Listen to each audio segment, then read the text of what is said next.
Баршаңызға сәлем. Гормонның бұзылуы ағзаға өте қауіпті екенін білесіз бе? Иә, гормон дегенді естігеніміз болмаса, оның қандай қызмет атқаратынын, адам өміріндегі маңыздылығы туралы ойланып көрмегеніміз анық.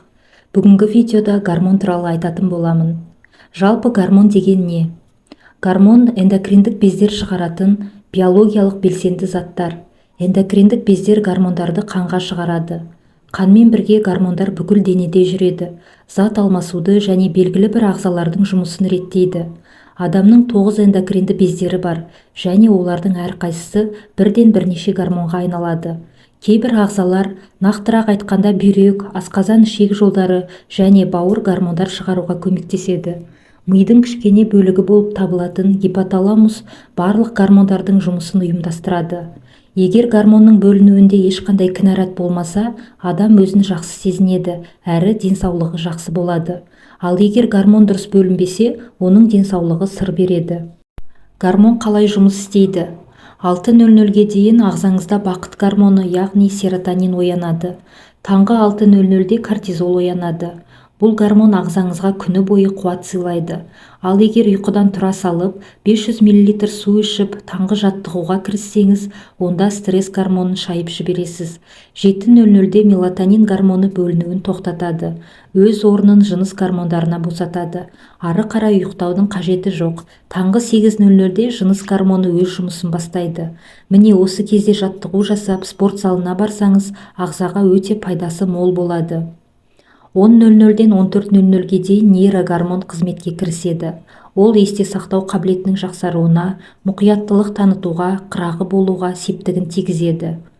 14:00-ден 16:00-ге дейін ұйқы келетін уақыт. Осы кезде өзіңізді қинамай 20 минут көз шырымын алыңыз. 20 минутта ештеме жоғалтпайсыз. Керісінше кешкі жұмысқа қабілетіңіз оянады.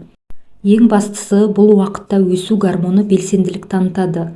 Бұл гормон сұлулық пен жастыққа жауап береді. 17:00-де кортизол жұмысын баяулатады. Маңызды шаруаларды қабылдауды кейінге шегересіз. Ал спортпен айналысуға үзілді-кесілді қарсылық танытыңыз. 21:00-де мелатонин гормонының жұмысы басталады. Дене қызуы төмендеп, жаныңызға жылу іздейсіз. Осы кезде мейлінше отбасыңыздың, жақындарыңыздың жанында болуға, оларды құшақтауға тырысыңыз. 22:00-де наркотикалық қасиеті бар эндорфин гормоны бөлінеді. Тап осы уақытта ұйқыға жатсаңыз, түніңіз тыныш әрі жайлы болады.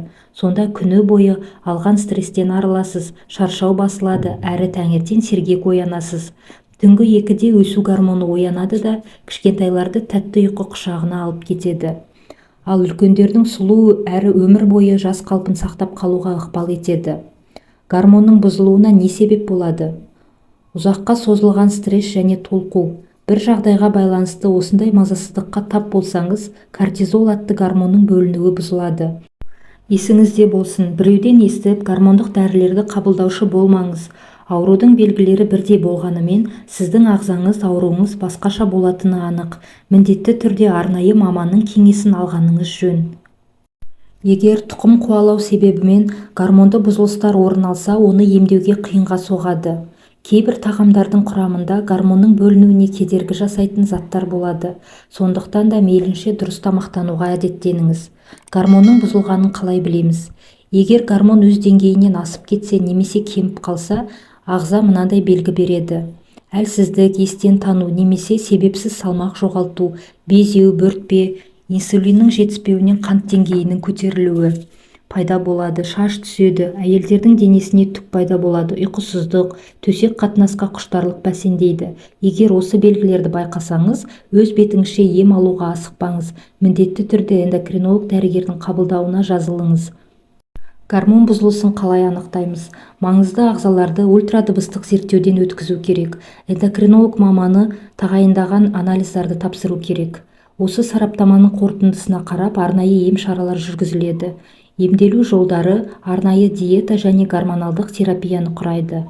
Яғни дәрі, пластыр, крем және екпе, дәруменді терапия. Емді дәрігердің тағайындауымен ғана жүзеге асыру керек. Құрметті достар, егер де видеом пайдалы болса, қазақ тілді арнаның дамуына үлес қосып, арнама тіркеліп, видеоға лайк басып, өз пікірлеріңізбен бөлісе кетіңіздер.